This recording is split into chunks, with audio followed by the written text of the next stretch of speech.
My daughter-in-law stood up at the will reading and said she was cutting me out of my husband's $52 million estate. I sat there frozen. Not a tear left. I had cared for him when he couldn't walk. Now she acted like I never existed. But when the lawyer started to laugh, something shifted. What did Patrick hide before he died? And why did it feel like he was speaking from beyond the grave? I stood alone in the garden after the funeral, watching the last guests drive away in silence. They left behind half-full cups, folding chairs, and the smell of cut lilies. But no one thought to come back and ask if I needed a ride home. Not even Rebecca. She had arranged everything, of course, from the flowers to the slideshow, even down to the coffee cups. It was perfect in a way that made you feel like you were intruding. Cold, flawless, and timed to the second. Patrick would have hated it. He used to say funerals should be messy. People should cry loud, tell bad jokes, forget their umbrellas. It should feel real. But this one didn't. It felt rehearsed. Like I was sitting through the final act of a play I hadn't been invited to. When I stepped back inside the house, Rebecca was already gathering up the folders from the dining table. I cleared my throat to speak, but she didn't look up, just kept stacking papers like a machine. Then she said, without turning, "We'll be moving ahead with the legal processing next week. I've arranged everything with the firm. No mention of me. No question about what I wanted. No acknowledgement that I had spent the last 6 months sleeping on a chair next to Patrick's hospital bed while she was too busy flying out for conferences. I wanted to believe it was stress, or grief, or maybe she just didn't know how to talk to me. But then she handed me a small box with Patrick's name on it. "He asked me to give you this," she said. Inside was a tie clip, just a silver clip. No note, no letter. Patrick had drawers of journals and letters. We used to write notes to each other even when we were in the same house. But in the end, all I got was a tie clip, not even one he wore often. Rebecca smiled politely and walked off like that was the end of it, like she had closed the book for both of us. That night I sat in the kitchen with a lukewarm cup of tea, and for the first time since Patrick passed, I felt like I didn't belong in the home we built together. The walls still smelled like his aftershave. His books were still in the hallway. But it was as if my name had been quietly erased from every room. I told myself maybe I was overthinking. Maybe I was just tired. But something inside me had shifted. There was a coldness in the air I couldn't name. And it wasn't just from grief. It felt like I had been quietly written out of the story, like everyone had received a new script, but me. Have you ever looked around your own home and felt like a stranger in it? That's what I felt that night, and it was only the beginning. The invitation came as an email, cold, formal, sent from Rebecca's assistant, not even from her. Subject line: Estate Administration, meeting scheduled. I stared at it for a while, unsure whether to feel insulted or just numb. The meeting was scheduled for Wednesday 9 a.m. at her firm's downtown office. No message, no "hope you're holding up," just a time and place like a dental appointment. That morning I arrived 5 minutes late. Traffic was bad and I had stopped twice, unsure if I should even go. The elevator opened to a sleek reception area that smelled like eucalyptus and printer ink. A young assistant gave me a look that said she wasn't expecting someone like me. I smoothed down my coat and followed her into the conference room. The door closed behind me with a soft click. There were 7 people around the long table, all in dark suits. Rebecca sat at the head, her hair pulled back, eyes fixed on a stack of folders in front of her. She didn't stand, didn't say hello. She just nodded slightly as if to say, "You can sit. Over there." I took the seat at the far end. It was the only empty chair away from the folders, away from the coffee. No one slid me a packet. No one offered a word. Rebecca cleared her throat. As executor of the estate, she began, I'll be walking us through the distribution of assets as laid out in the finalized will. Her voice was sharp professional, like she was hosting a board meeting. I sat quietly, my hands folded in my lap. I was the only one not holding a pen. She went over stocks trust accounts, 2 commercial properties in Salem, and the partial ownership of a winery Patrick had invested in with friends. Then she announced that Patrick had transferred primary control of the family trust to her 6 months prior. I blinked. That wasn't possible. I had been managing that trust with Patrick for nearly 20 years. He never mentioned anything about transferring it to her. Rebecca continued without pause, reading off allocations like she was listing inventory. My name didn't come up. At the end, one of the associates asked, "And Mrs. Sloane's share?" Rebecca barely looked up. There are no remaining distributions assigned to her under the current filing. Just like that. No eye contact, no explanation, just the legal version of being erased. I felt a strange heat rise up my spine, but my hands stayed still. I didn't say a word. The room went quiet for a second too long, but no one addressed it. The meeting continued. When it was over, I waited for everyone else to leave. Rebecca packed her briefcase slowly, almost as if she were expecting me to say something, but I didn't. I stood, adjusted my scarf, and walked out without looking back. Downstairs, the cold air slapped my cheeks. I didn't cry. I didn't even feel sad yet. Just hollow. Like I'd watched a version of my life fold itself into a document and get filed away under someone else's name. Rebecca didn't just claim the power in that room, she claimed the narrative, the house, the history. She had spoken over my silence, and no one had questioned it. Not once. As I walked toward the parking garage, one sentence echoed in my mind. There are no remaining distributions assigned to her. I wasn't a widow anymore. I wasn't even a line item. I was nothing. I went home and sat in the dark for a long time that afternoon. I didn't want to turn on the lights. The silence inside the house felt louder than any conversation I could bear. I still hadn't unpacked the last of Patrick's things from the hospital. His cane rested by the back door where he had left it the last time we returned from chemo. I hadn't moved it. I couldn't. Later that evening, I opened the desk drawer in Patrick's study. It wasn't anything deliberate. My hands just acted before my mind caught up.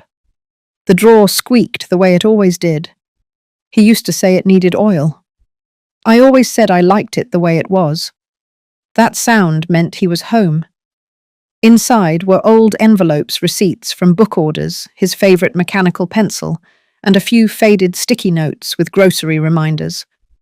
At the very back, beneath a cloth-bound ledger, I found a small manila folder I didn't recognize.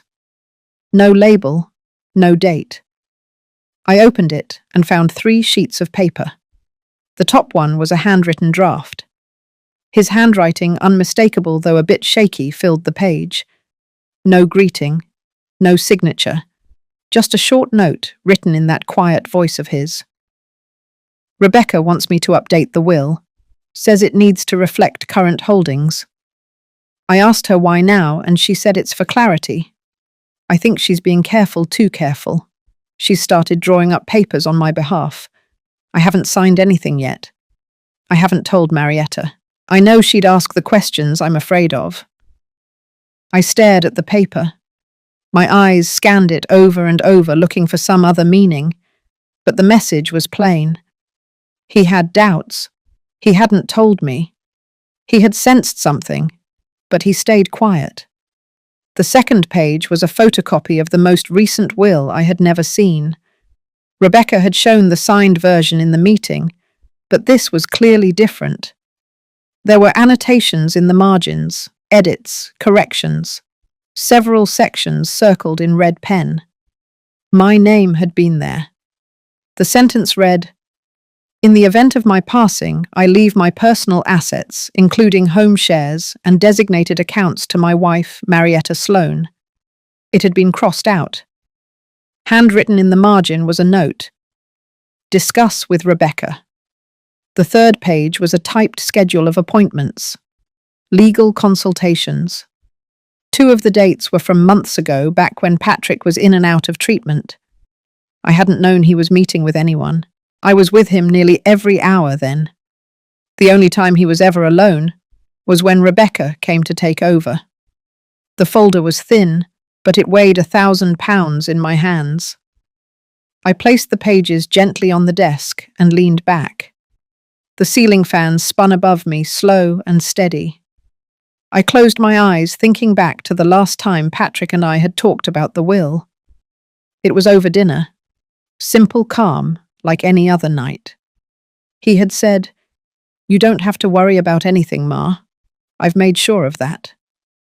I remembered the way he reached across the table and squeezed my wrist. I remembered the way his thumb had pressed gently into my skin.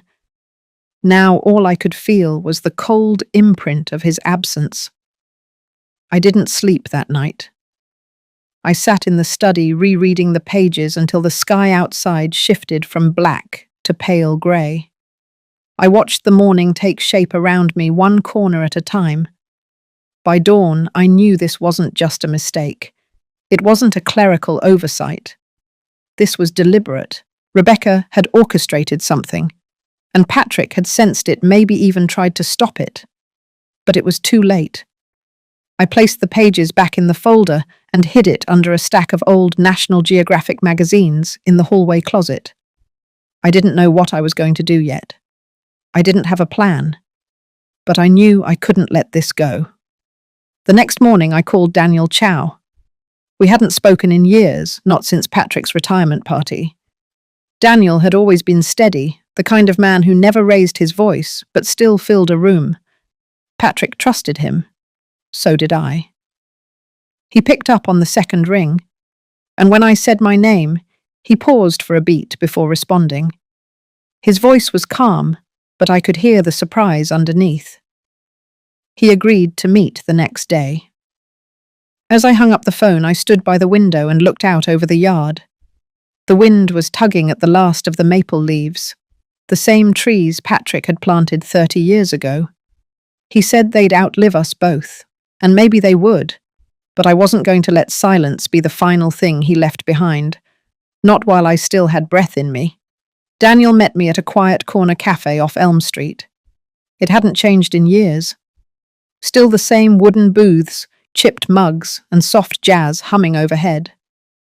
He slid into the seat across from me, coat still damp from the morning drizzle, and gave a quiet nod. I didn't waste time. I opened the manila folder and pushed it across the table. He read in silence, lips pressed into a thin line. When he reached the note in Patrick's handwriting, his brow tightened. He didn't speak right away. He just flipped the pages back and forth like he was trying to stitch together a timeline in his head. I sat still, my hands wrapped around a cup of lukewarm tea. Watching him read made the whole thing more real, like I hadn't imagined the edits or the red markings or that line that used to carry my name now crossed out in silence. He finally spoke. Not with panic, not with pity, just a quiet firmness that told me he had seen things like this before. "It's more than suspicious," he said. "It's intentional." He pulled out a notepad from his coat pocket and began making a list. He jotted down dates from the folder names of law firms Rebecca had mentioned and circled one particular detail I hadn't thought about. The witness signatures on the updated will weren't names I recognized. Neither of them had ever stepped foot in our home. Patrick had always preferred to use people he knew, a neighbor, a friend from the golf club. The fact that Rebecca had brought in outside witnesses without telling me raised more than a few red flags. We agreed to dig quietly, no confrontation, not yet. Daniel said we'd start with validating the last version of the will filed with the county. He would request certified copies and cross-check them with the notes I had. In the meantime, I would keep everything else exactly as it was. Back at home, I opened the hallway closet and tucked the folder into a lockbox we used for passports and medical papers. Then I sat at Patrick's old desk and opened his calendar. Rebecca had taken most of his belongings already. She had boxed up his books, donated his clothes, and sent his golf clubs off to a friend. But the calendar was still here, a simple leather-bound planner with notes scribbled in pencil. That was where I found the name Hal Givens. It was penciled in on a Tuesday morning, circled twice. I recognized the name faintly. He was a tax consultant Patrick had met through a non-profit years ago. I hadn't seen him in ages, but the fact that Patrick had met him while he was ill and never told me stung more than I wanted to admit. I called Daniel and told him. He said he'd look into it, maybe get in touch discreetly. If Hal had been part of the estate planning process even briefly, he might have seen something Rebecca didn't intend for anyone to notice. The next few days passed slowly. I went about my routines as if nothing had changed. Grocery shopping, watering the plants, attending my book club, though I barely spoke a word that week. On the surface, everything looked the same, but underneath I was alert, watching, waiting. Then on Friday, Daniel called. He had spoken with Hal. What he told me made my stomach drop. Hal remembered Patrick coming in looking thin and exhausted, barely able to hold a pen. They talked for nearly an hour about the trust. Patrick had questions about naming beneficiaries and ensuring long-term protections for me. But Hal said Patrick seemed hesitant. He kept saying Rebecca would take care of things, that she was helping. Hal had offered to set up an independent review just to make sure everything was filed clearly and transparently. But Patrick never followed through. A week later, Rebecca called to cancel the appointment and said Patrick no longer needed the service. Daniel paused on the phone, letting that part sink in. He said Hal still had the intake notes. They weren't legally binding, but they proved Patrick had concerns. They showed intent, doubt, and that might be enough to open a formal inquiry if we decided to go that route. I thanked him and sat on the edge of the bed, the phone still in my hand, long after the call ended. That night I pulled out an old photo album. Not for nostalgia, but for clarity. I looked at pictures of Patrick at family events, holidays, dinners with friends. In nearly every photo, Rebecca was somewhere in the background, smiling, helping, hovering. I had once believed she was loyal, that she wanted what was best for us. But now I couldn't unsee it, the careful positioning, the way she always managed to be the one people trusted with the logistics, the documents, the plans. She had been preparing for this for a long time. And the part that hurt the most wasn't just the betrayal. It was realizing that Patrick had known something was wrong and didn't tell me. I placed the album back on the shelf and turned off the light. There was no anger in me. Not yet. Only a quiet resolve that whatever Rebecca had rewritten, I would find a way to write back. I didn't sleep much after the call with Daniel. I'd always believed in patience, in giving people time to show you who they really are. But now, each day that passed without answers felt like I was letting Rebecca rewrite history in her favor. The following Monday, Daniel called again. His tone was different, faster, more urgent, but still steady. He had reviewed county records and found something odd. The final copy of Patrick's will that was filed and executed bore a different case number than the original draft. That alone wasn't alarming, but the original version, the one Patrick and I had reviewed together a year prior, had vanished from the official archive. It had been marked as superseded, but no documentation showed who had initiated the change. Daniel said he wanted to bring in someone else. Her name was Lydia Velasquez, a probate litigation specialist. She had experience in contested wills and document fraud. I agreed, though. Part of me hesitated. The deeper we dug, the more I worried we'd find something even worse. We met at Daniel's office on Wednesday morning. Lydia was sharp in both tone and presence. Mid-50s, dressed simply, no wasted movement. She listened while Daniel laid out what we had so far. She asked questions, none directed at me. Then she requested copies of everything: notes, calendar entries, the scans Hal had provided, even Rebecca's official notices.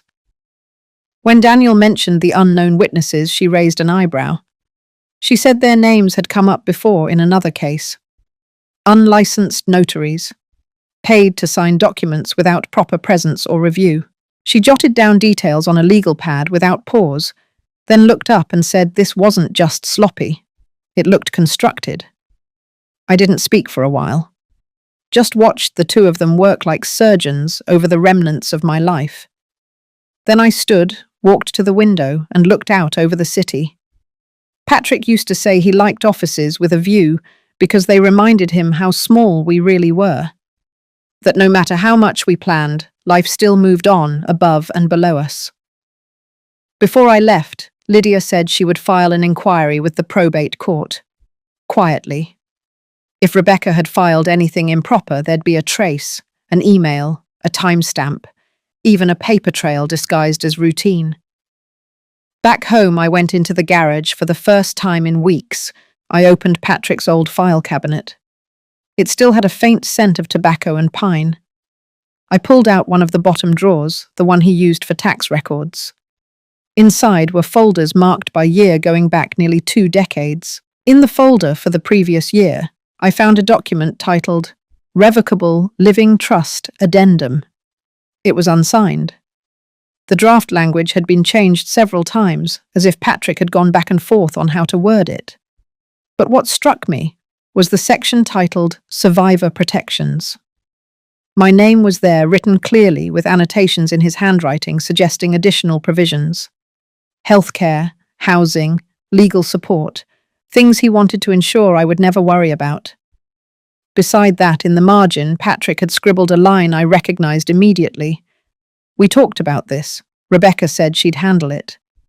It felt like I was seeing the moment he handed over the reins, the moment he stepped back, maybe out of exhaustion, maybe out of misplaced trust. I made a copy of the document and called Daniel. He said to bring it in the next morning. That night I sat on the porch with a cup of tea and listened to the wind. My body ached in a way I hadn't noticed before, not from age, but from the weight of carrying secrets that didn't belong to me. I thought about how easily my name had been removed from something Patrick and I had built over a lifetime, and how quickly someone else had stepped in to fill the silence he left behind. For years I thought love meant trusting without question. But maybe love also meant protecting the truth when someone else couldn't. Even if that truth was inconvenient. Even if it meant tearing open wounds that had barely begun to heal. The next morning I woke before sunrise and dressed carefully. Not for vanity, but for clarity. I needed to feel like myself again. Like the woman Patrick married, not the ghost Rebecca kept trying to edit out of the story. I arrived at Daniel's office with the new document. Lydia was already there. She read it quietly, lips pressed tight. When she finished, she looked up and said it would help. A lot. She explained their next step, a motion to preserve remaining estate assets. If the court granted it, Rebecca would lose the ability to move funds or property until the investigation was resolved. It wasn't revenge, it was protection. I nodded. I didn't need revenge. I needed space to breathe. And the chance to remember Patrick not as a man who left me behind, but as someone who had tried and maybe failed to shield me in the end. But if she had rewritten the terms of our life, then I would rewrite the ending. On my own terms. Quietly. Intentionally. And it would begin now. Lydia called me 3 days later with news. The motion to freeze the estate had been approved. It was a temporary order, but it meant Rebecca could no longer move funds or reassign property titles without the court's knowledge. I didn't say much when she told me. I just exhaled and let the silence settle in. It felt like the first solid step forward. That same afternoon, I received an envelope in the mail, no return address. Inside was a single sheet of paper, a printed invitation. Rebecca was hosting a private event at the country club, a tribute to Patrick. cocktails and catered hors d'oeuvres, a charity auction in his name. On the back, I noticed the date, just 4 days away. I stared at it for a long time. There had been no mention of this, no phone call, no text. And yet she had the gall to send me a glossy invite with embossed lettering, as if I were a guest and not the woman who spent 43 years by Patrick's side. I didn't throw it away. I tucked it inside the drawer next to the couch and sat with the thought. That evening I called Daniel. I told him I wanted to attend. He didn't ask why. He simply offered to accompany me in case anything unexpected happened. But I declined. This wasn't about confrontation. Not yet. This was about presence, about standing still in a room that someone else had tried to erase me from. When Saturday arrived, I dressed carefully, navy slacks, a silk blouse Patrick had bought me for our 35th anniversary, a thin silver chain, nothing dramatic, nothing loud, but everything intentional. The country club parking lot was already full when I arrived. I recognized half the names on the guest list at the door. Friends of Patrick's, colleagues, board members, people who had shared dinners at our house, toasted anniversaries, written Christmas cards. Inside the room was bright. Polished wood floors, floral centerpieces. A photo of Patrick framed in gold stood near the bar. It was the one Rebecca had insisted on using for the obituary, the one where he looked tired, his smile weak. I hated that photo. Rebecca was in the center of it all, elegant, composed, every movement calculated. She greeted guests with a half-tilt of her head, like a queen receiving loyal subjects. When she saw me, her expression flickered for just a second. Then she smiled. I nodded, but didn't return it. I made my way toward a quieter part of the room, near a table of display items for the auction. They were labeled as Patrick's favorite things. A signed baseball, a vintage pen, a first edition novel I had given him on his birthday. I reached for it, touched the corner of the spine. My name was nowhere on the label. I stepped back. A man I didn't recognize approached and introduced himself as one of Patrick's former business partners. He spoke kindly, said it was good to see me. Then he asked how I was managing the estate, whether I'd made any changes to the fund allocations. I stared at him, caught off guard. He assumed I was still the trustee.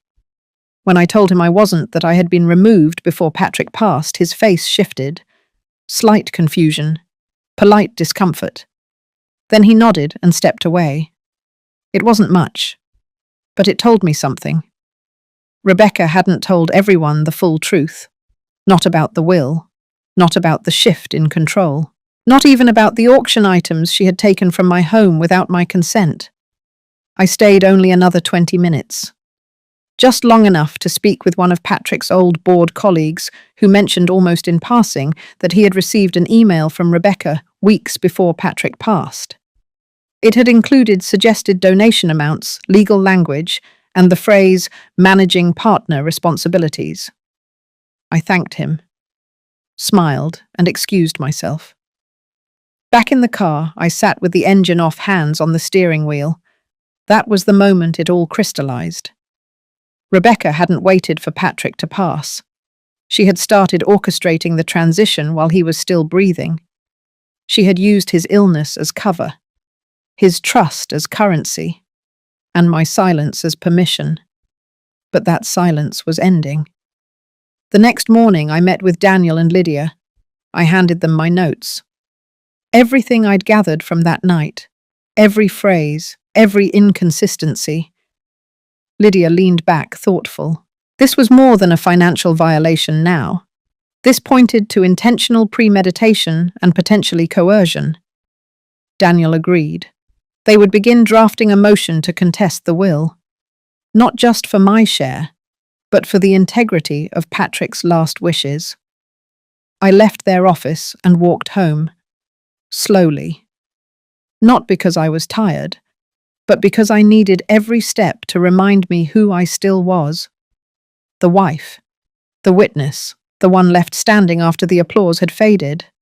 and now the one finally ready to speak. The following Monday began with rain, thin, steady, unyielding. I sat at the kitchen table with my coffee, watching the drops hit the window like tiny reminders that the world keeps moving even when everything inside you has paused. At exactly 9:15, Daniel called. He said Lydia had filed the motion to challenge the will on formal grounds of potential fraud and undue influence. The court had accepted the filing and scheduled a preliminary hearing within 2 weeks. It would be short, just enough time to lay out the foundation, but it would allow for discovery. That meant we could begin requesting internal communications, financial records, and digital documents from Rebecca's firm. It felt like opening a sealed door. That afternoon, I met Lydia at her office. She was already on a call, so her assistant ushered me into the small conference room where copies of estate documents had been spread across the table. Color-coded tabs, printed emails, a partial timeline taped to the wall. Lydia joined me 10 minutes later, holding a printout. It was an email Rebecca had sent 6 weeks before Patrick passed, marked confidential. The subject line read, "Revised structure, immediate actions." The body of the message was short but clear. Rebecca had instructed her team to expedite the finalization of trust documents and remove all clauses she considered discretionary. My name had been referenced once, a short sentence.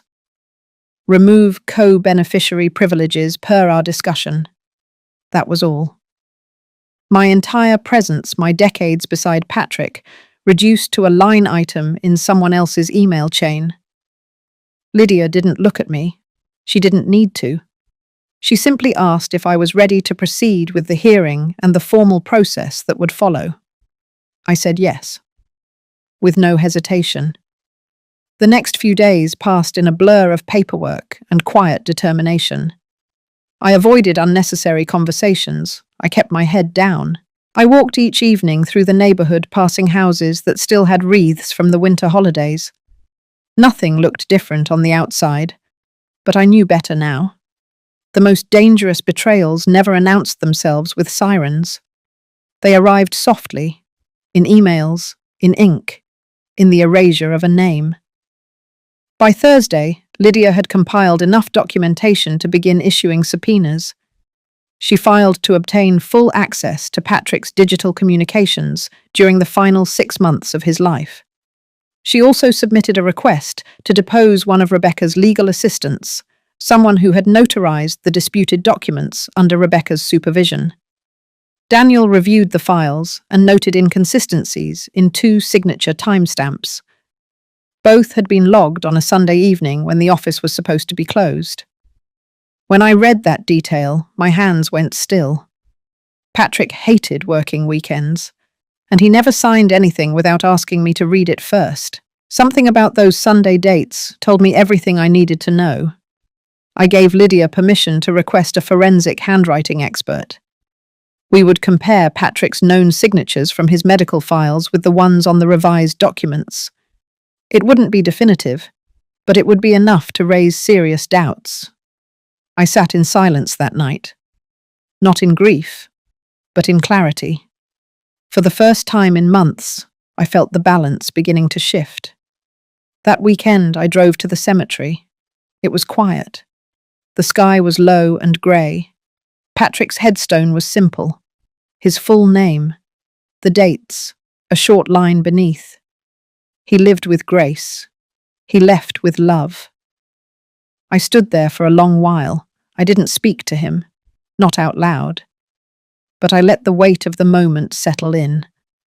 I knew now that he had trusted the wrong person, and he had left too much undone. But I no longer held that against him. I had spent too many nights wondering what he was thinking near the end, wondering if he had tried to protect me and failed. But it didn't matter anymore, because now I would protect the truth myself. When I returned home, there was a message from Lydia, short, direct. The assistant had agreed to speak. She would be deposed the following Tuesday, and she was prepared to talk about inconsistencies she had noticed. She wasn't sure what it all meant, but she had kept notes. That was the moment everything cracked open. Rebecca had orchestrated the edits. She had silenced dissent, but she had forgotten the smallest variable. Someone had watched. Someone had noticed.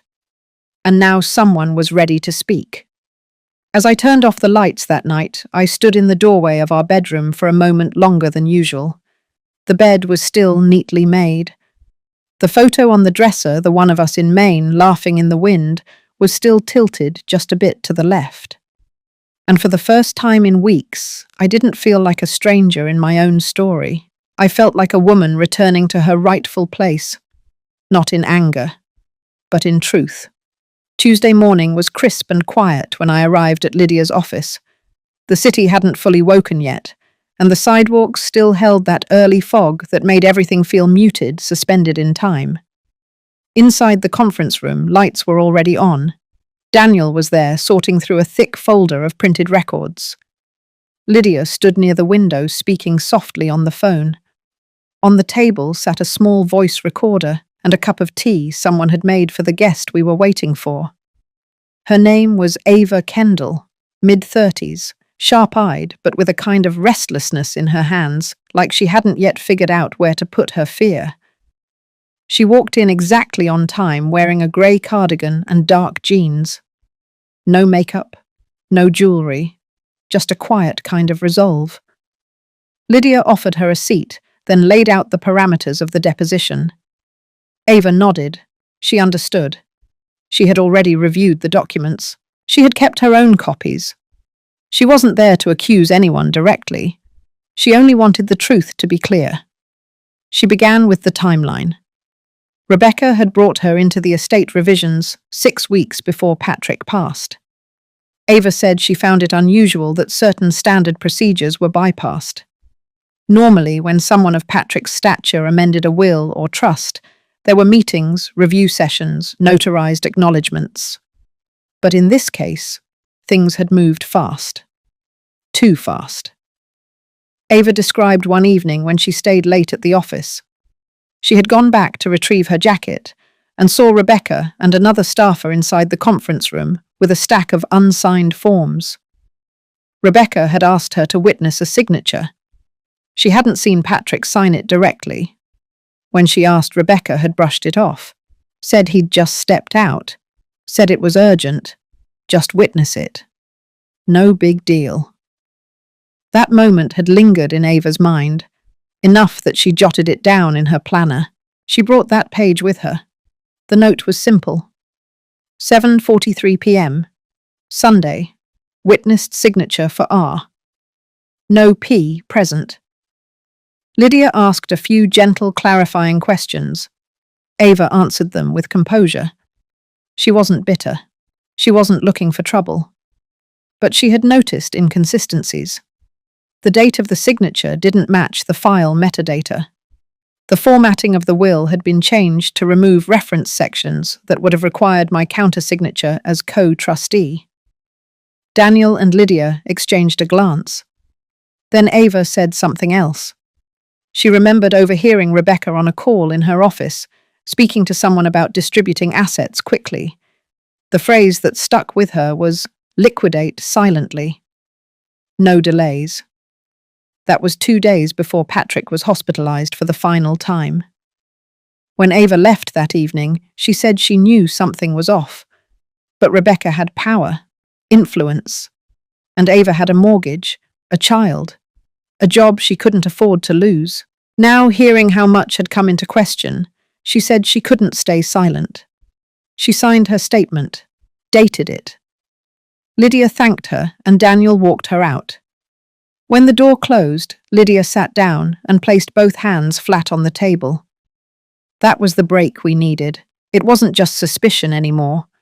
We had a timestamp, a first-hand witness, language that suggested manipulation, maybe even preemptive intent, enough to bring it before a judge and request a formal examination of the entire trust administration. Daniel leaned back, breathing deep. It was the first time I saw relief on his face, but I didn't feel it. Not yet. Because I knew what would come next. Rebecca would find out, and when she did, She wouldn't panic. She would plan. 2 days later, it began. I received a letter from her attorney. Polished. Cold. They accused me of interfering with a lawful estate transition. They claimed I was motivated by grief, misunderstanding, and personal bitterness. They threatened to pursue legal costs if I didn't withdraw my motion within 10 business days. I read the letter 3 times before folding it neatly and placing it beside my morning coffee. Then I called Daniel. He asked if I was okay. I told him I'd been more than okay for years. I'd just been quiet. But silence wasn't the same as surrender. He laughed softly, said that was the best thing he'd heard all week. That afternoon, Lydia submitted our full rebuttal. Attached were Ava's notes, her formal deposition metadata comparisons, Patrick's prior drafts and calendar logs from the office security system, showing he hadn't entered the building the weekend the new documents were supposedly signed. The package was heavy. It carried weight. But more than that, it carried intent. We weren't accusing for the sake of revenge. We were reclaiming a truth that had been buried under convenience and control. That evening, I sat on the back porch with a blanket and listened to the wind through the trees. For the first time, I allowed myself to feel something new.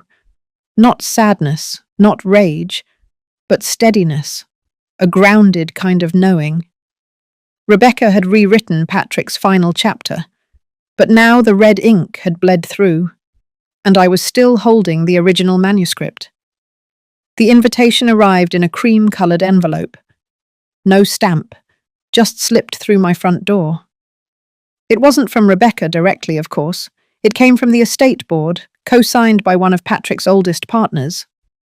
An official meeting was being held at the Foundation's new office space to finalize the transfer of executive authority. There was no mention of the lawsuit, no mention of my contestation, only the tone of finality. It was scheduled for Thursday at 2 p.m. I read it over coffee, once, then twice. Then I folded it and set it beside my breakfast plate like it was nothing more than a flyer. But inside I knew. This wasn't just a courtesy. It was a performance. Rebecca wanted me to see what she believed she had already won. She wanted me to watch her settle into the chair I used to sit beside, to smile like she had earned it. I called Lydia, told her I'd be attending.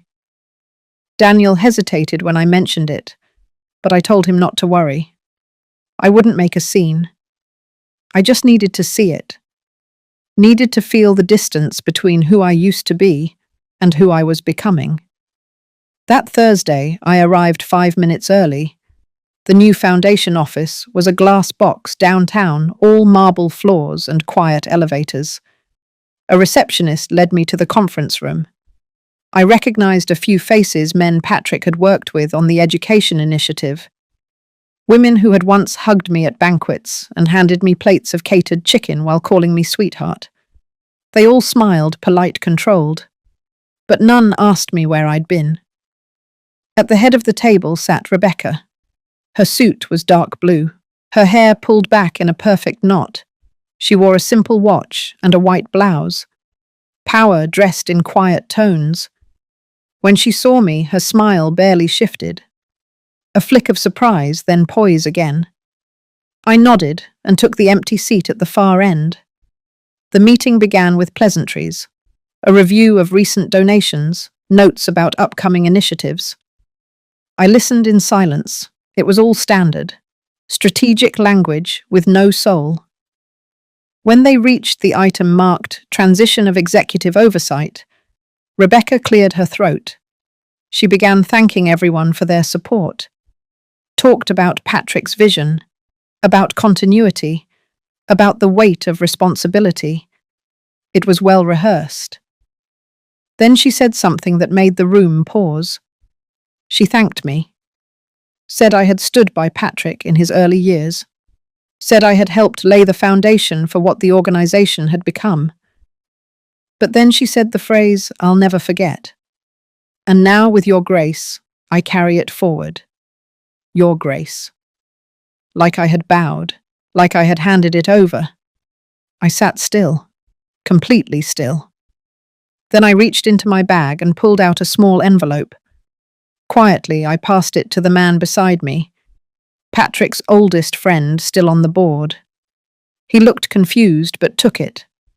Inside was a copy of the notarized letter Ava had signed, along with a brief summary from Lydia's legal brief and a red-marked copy of the page Rebecca had altered in the original trust agreement. He didn't say a word. He simply passed it to the next person. And the next. Within moments, Rebecca noticed. Her smile tightened. Her hands stopped moving. I didn't raise my voice. I didn't explain. I just let the paper travel. When it reached the end of the table, I stood. "Thank you for the invitation," I said. "My attorney will be in touch if anyone here requires clarification." And I walked out. Not rushed, not angry, just clear. I drove home with the windows cracked, letting the city noise seep in. Lydia called me that evening. She had already heard from one of the board members. They were concerned. They wanted a separate internal review before proceeding with any final transfer of authority. Daniel said it best. That moment at the table wasn't a confrontation. It was a redirection. Rebecca had expected me to fade. She never expected me to show up with the truth. Over the next few days, things shifted again, quietly, but meaningfully. The board postponed their vote. Rebecca's lawyer went silent. A request was made for a neutral third party to evaluate the contested amendments. Even if nothing came of it legally, the stain was there now. The doubt, the hesitation. And in that space, I found something I hadn't felt in months. Equilibrium. That Saturday, I took Patrick's old file box from the study, the one with the Foundation's original charter, his notes on mentorship programs, the first grant proposal he ever wrote. I read through each page slowly.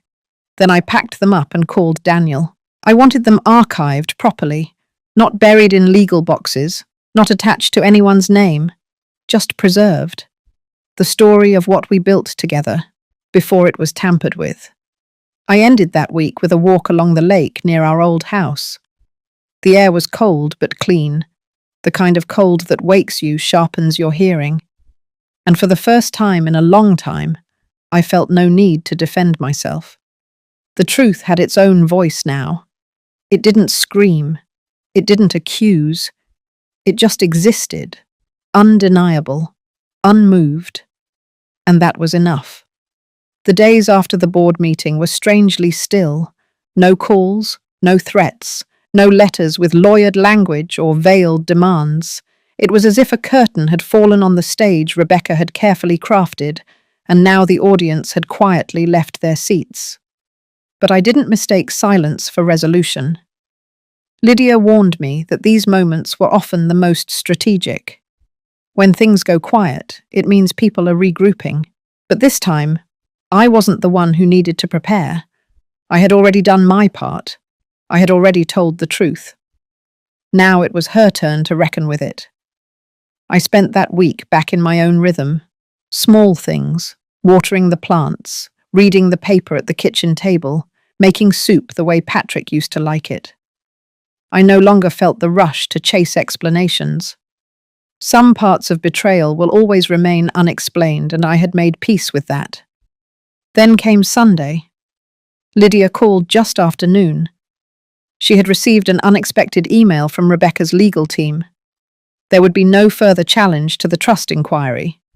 In fact, Rebecca was withdrawing from her position as managing executor of the foundation entirely. She offered no admission of wrongdoing, only a statement about preserving the foundation's reputation and respecting Patrick's legacy. I didn't celebrate. I didn't call anyone. I simply walked outside with a coat and let the winter air hit my face. Cold, honest, and clarifying. The following Tuesday, the foundation released a short press statement confirming the transition. They named a temporary oversight committee made up of older board members who had worked directly with Patrick during the early years. Daniel forwarded me a copy, along with a personal note from one of them. It said only this: "You were right to protect what mattered." I stared at those words, longer than I expected to. They weren't flashy. They didn't repair the pain, but they acknowledged something deeper than apology. That week, Lydia and I met one last time in person. She had prepared a summary of where the case stood and what next steps we could pursue if I wanted to formally seek damages or restitution. She laid out every path clearly, every option measured and neat. I thanked her, but I told her no. I wasn't interested in dragging things further. Not because I had forgiven Rebecca, but because I had already won the part that mattered most to me. I had taken back my name from a document that tried to erase it. I had reinserted myself into a history I helped build. And more than anything, I had refused to become small in the eyes of my own story. That night I sat in my study and opened a drawer I hadn't touched in years. Inside were handwritten notes from Patrick, some letters, old travel receipts, his list of books he never got around to reading. There was also a sealed envelope I didn't recognize, not labeled, just left there tucked behind an old ledger. I opened it slowly. Inside was a copy of an earlier will, dated a year before the revision Rebecca had filed. In it, Patrick had detailed specific wishes about the foundation, the trust, and my role as lifelong co-trustee. There were pages of notes written in the margins, personal phrases, mentions of trips we had taken and conversations we'd had about legacy and balance. My eyes welled as I read the final paragraph. He had written that no matter what happened, he wanted the values we built together to remain at the core of everything the foundation touched. That family wasn't about last names or blood ties. It was about standing beside each other in silence when no one was watching. He had signed it in pen. No witness, just intention. I sat with that paper until the room grew dark. The next morning I took the document to Daniel and asked him to archive it. Not for evidence, not for any court, just for history. A few weeks later I returned to the foundation for the first time since the fallout. The atmosphere was quieter, less polished, less intimidating. The new committee greeted me warmly. They asked for guidance on one of Patrick's early scholarship programs. I offered to review the files and help where I could. They didn't ask me to return in any official role, and I didn't expect them to. That wasn't the point anymore. I wasn't there to be appointed. I was there to witness, to make sure what we had built together didn't vanish under someone else's edits. I left after an hour, walking slowly to the parking lot. The winter sun was low in the sky, casting long shadows across the pavement. I stood by my car and looked back at the glass building. It shimmered, but it no longer intimidated me. It was just a place, a vessel, and I no longer needed its approval. That night I lit a candle in the kitchen and sat by the window with a cup of tea.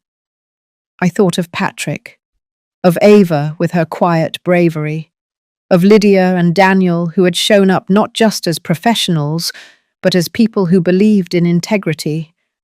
And I thought of myself.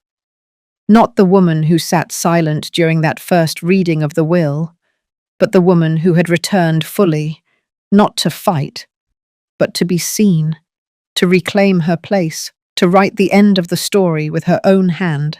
It had been a month since Rebecca's formal withdrawal, and in that time the world around me softened in ways I didn't expect.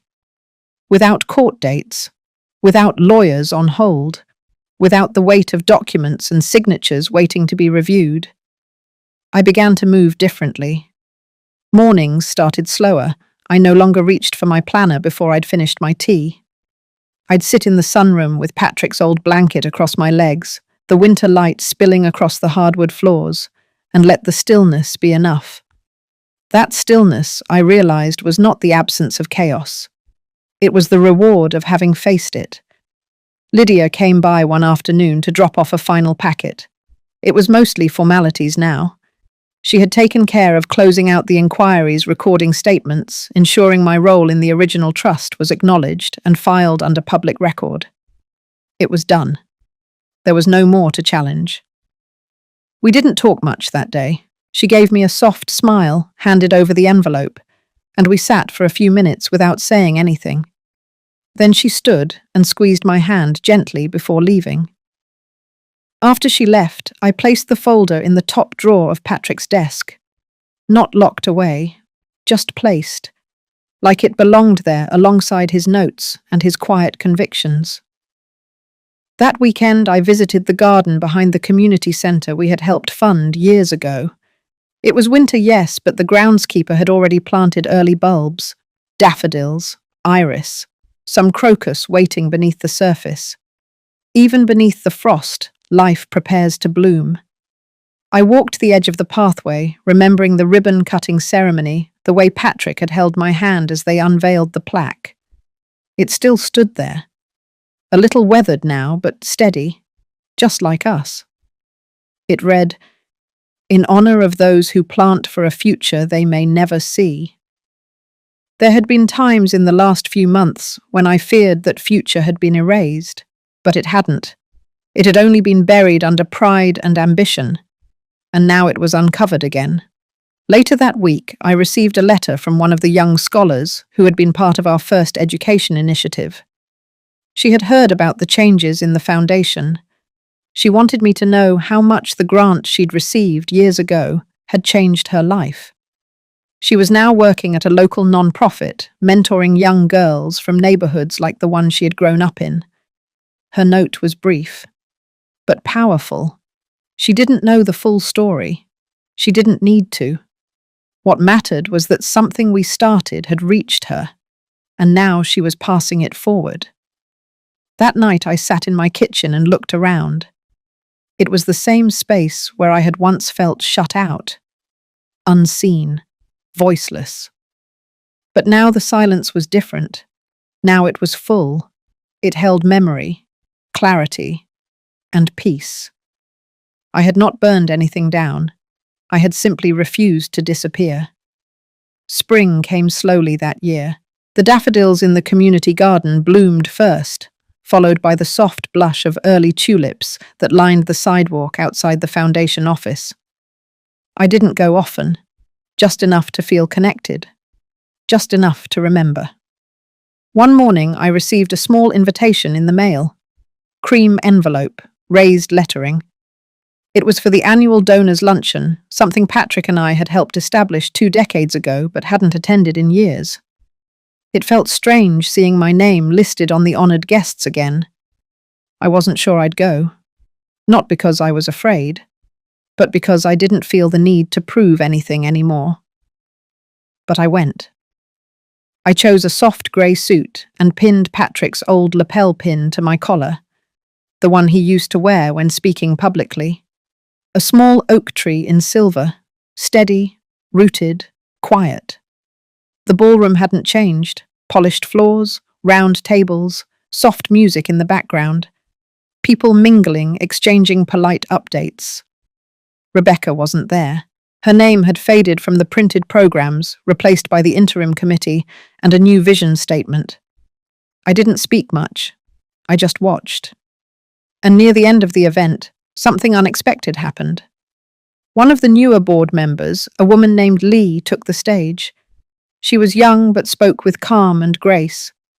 She thanked those who had guided the foundation through the transition, and then she paused. She looked in my direction and said my name, not with ceremony, but with warmth. She spoke briefly about the early days, about Patrick's original mission, and about the quiet strength of those who had held that mission through storms. Then she stepped down, and the room turned toward me in a wave of gentle applause.